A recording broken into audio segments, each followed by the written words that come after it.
Mina olen üles kasvanud Põlismetsa ääres olevas külakeses ja suurem osa minu lapsepõlvest ma veetsingi kas mere ääres mängides või siis metsas.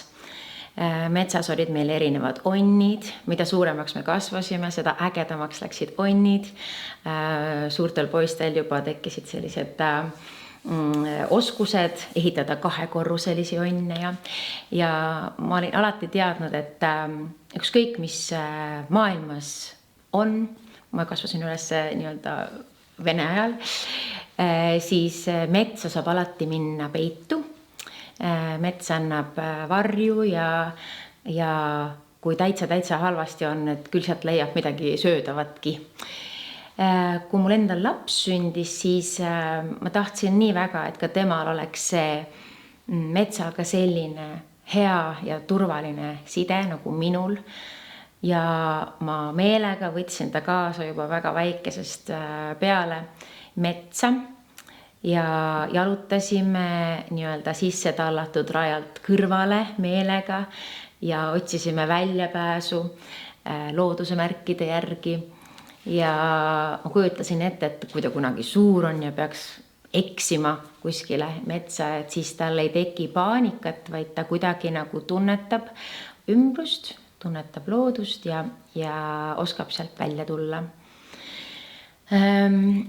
Sellepärast ma võib-olla aastaid olen ka nii-öelda olnud selline metsade eest kõneleja ja võitleja ja nüüd, kuna mul on ka endal metsamaad, siis pidevalt pean ära tõrjuma neid häid pakkumisi, kes tahaks neid ära osta. Lihtsalt selle mõttega, et oleks seda metsa, oleks seda puhast õhku ka tulevikus. Ja mõni aeg tagasi, kui mul oli endal üks selline vaimse tervise madal punkt, siis ma läksin ka nii-öelda laia loodusesse otsima seda tõde, kuna mõtted peas olid läinud juba nii välja kannatamatuks. Ja ma mäletan seda hetke, kui ma olin selle suure aasa peal ja tunnetasin, et ma olen täiesti normaalne, ma olen täiesti sobin siia loodusesse, sest ma olengi osa sellest suurest loodusest. Ma ei ole hiigel suur, ma olen tegelikult päris väike tükikene sellest. Ja see andis kuidagi hästi sellise hea ja maandatud tunde. Ma olen täitsa kindel, et päris paljud mured, eriti vaimse tervise mured võib-olla, saaksid lohutust, kui minna vastuseid otsima loodusesse.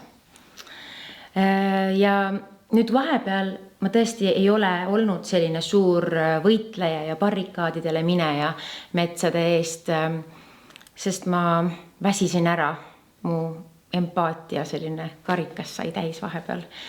Aga ma tean, et seda võitlust ei saa alla anda. Ilmselt isegi kui ma Eestis ei elaks, ma mõtleks samamoodi, et puhast loodust, metsi, ookeane, kõike seda tuleb kaitsta. Ja mul on nii hea meel, et praegu on inimesed taas kokku tulemas ja selle meie ühise ruumi, puhta ruumi eest võitlemas. Ma arvan, et see on äärmiselt oluline.